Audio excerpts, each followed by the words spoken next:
سلام سلام نايقنا channel تخاتلتي زخونكم كم يقنيكم كم يلخم لي بزل لكم واكزابر عملاك سلام وفقرون يبزح حالكم اشون بقى نزا channel حدش تزخونكم سواد دما سبسكرايب بمقبار نزا channel بيتسبكنكم زيزانحكم دما نزا فيديو بلايك جمروا كتامي لنا وحكي زيت افي اني حنا لابوز حساب ان انتي شرشر من تلك بتصح شرشر بمقبار تحباورنا مالتي لما أنت دما بحد أزيو زخون مهاري زخون زانتا أيه مزيكم زلخو مالتيو إحنا بتا زانتا خبلكم بسم آب وولد ومنفس قدوس أحد أملاك آمين حدا أبو نبرحو زبالو بوتاكو كعزو بسجمرو أفرق من قدي مسبسحو جامعهم أريقن سلازي نبرا اتاينا يما نقار يقروم جامع تمنت أسد جامعهم مستمنت أسد دما أنت أملاخين تا يجيركا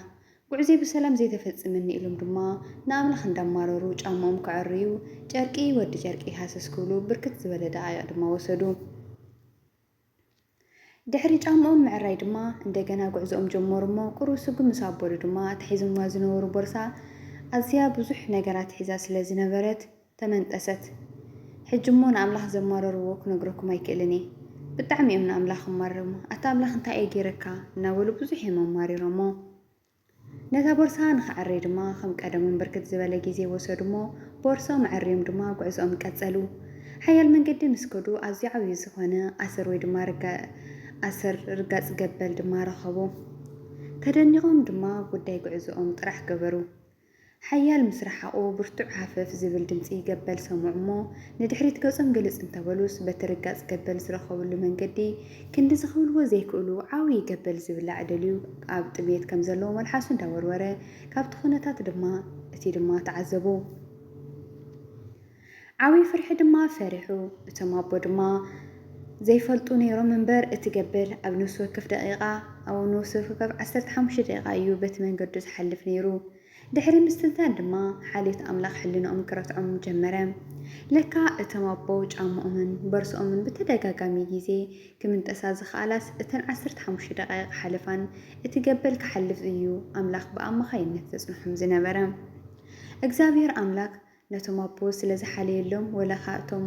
ኣቦ የማረርዎ ኣምላኽ ግን ዝም ብምባል ብዓይኒ ምሕረት ክጥምቶም ድማ ከኣለ ኣየ ጎይታኮ ኣይሁድ ክጎርፍዎ ዝም ክጸፍዕዎ ድማ ትፍታፍ ክገብሩሉን ከለው ድማ ዝም ዝብል ኣምላኽ እዩ ክነማርሮ ከለና ሱቕ እዩ ዝብል ከም ኢየሱስ ክርስቶስ ዝበለ ኣምላኽ ማንም የለን ክብሪ ንስም ይኹን ኣሚን ኣሕዋተይ ኣብ ቅድሚ ንጓዓዘሉ ጊዜ እቲ ብቅድመና ዘጸንሐና ነገር ስለ ዘይንፈልጥ ብዝኾነ ዘጓንፈና ግዛዊ ሽግርና ኣምላኽ ይነማርሮ ምክንያቱ ብቅድመና እንታይ ከም ዝጸንሐና ንሕና ዘይኮናስ ኣምላኽ እዩ ዝፈልጥ እሽምባር ክቡራት ተኸታተልቲ ቻናለይ ነዛ ዛንታ ብዙሕ ነገር ተማሂርኩምላ ክትኾኑ ተስፋ ገብር ማለት እዩ ካብዛ ዛንታ ዝተማሃርኩሞ ድማ ኣብ ቦታ ኮመንቲ ክጽበየኩም እየ ማለት እዩ ናተይ ድማ ካብዛ ዛንታ ንመሃሮ ነገር እንታይ እዩ ሓደ ጊዜ ኣብ ህይወት ዝኾነ ፈተናታት ከጋጥመካ ይኽእል እዩ ወይ ድማ ዝሓሰብካዮ ዘይክሳኻዓልካ ይኽእል እዩ ወይ ድማ በቃ ንስኻ ክገብሮ እየልካስ ዘይኮነልካ ክኸውን ይኽእል እዩ ግን ኣምላኽ እንታይ እዩ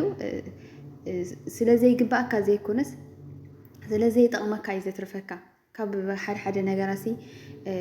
ኣምላኽ ዘይጠቕመካ ነገር እዩ ዘትርፈካ ወይ ድማ ንዓኻ ዘይግባእ ነገር ስለ ዝኾነ እዩ ዘትርፈካና እቲ እንታይ ዝብል ኣሎሲ ከምዚ እቲ ዝጠቕመኒ እምበር እቲ ዝደልዮስ ኣይተሃበኒ ይበሃልና እንታይ ማለት እዩ እቲ ትደልዮ ነገር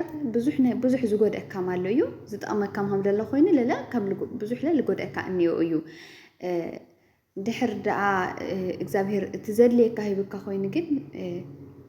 ምንም ነገር ጉድኣት የብሉን ንስኻ ትደልየ ግን ያው ደቂ ሰባት ድኹማን ስለ ዝኾና ከምዚ ኣብ ሂወትና ብዙሕ ነገር ንደሊና ግን ኩሉ ነገር ይጠቕመና ማለት ኣይኮነና እግዚአብሔር ኣምላኽ ድማ እቲ ንደልዮ ኣይኮነስ እቲ ዘድልየና እዩ ዘፈናሞ ካብዛ ዛንታ ድማ ብዙሕ ነገር ተማሂርኩም ኣትረፍኩምላ ክትኮኑ ተስፋ ገብር ማለት እዩ ኣብ ቦታ ኮመንት ድማ ክጽበየኩም እየ ኣብዚያ ዛንታ ዝተምሃርኩሞ ጽሙቕ ኣቢልኩም ጽሓፍለይ ማለት እዩ እሹም በኣር ነዛ ቻናል ላይክ ሼር ሰብስክራይብ ናገበርኩም ኣተባብዕኒ ማለት እዩ ኩራት ሕዋቴ ካሊ ጊዜ ድማ ብኻሊ ዛንታ ብኻሊ ሓሳብ እስካብ ዝመጸኩም ሰሰልናዩ ንዓኹም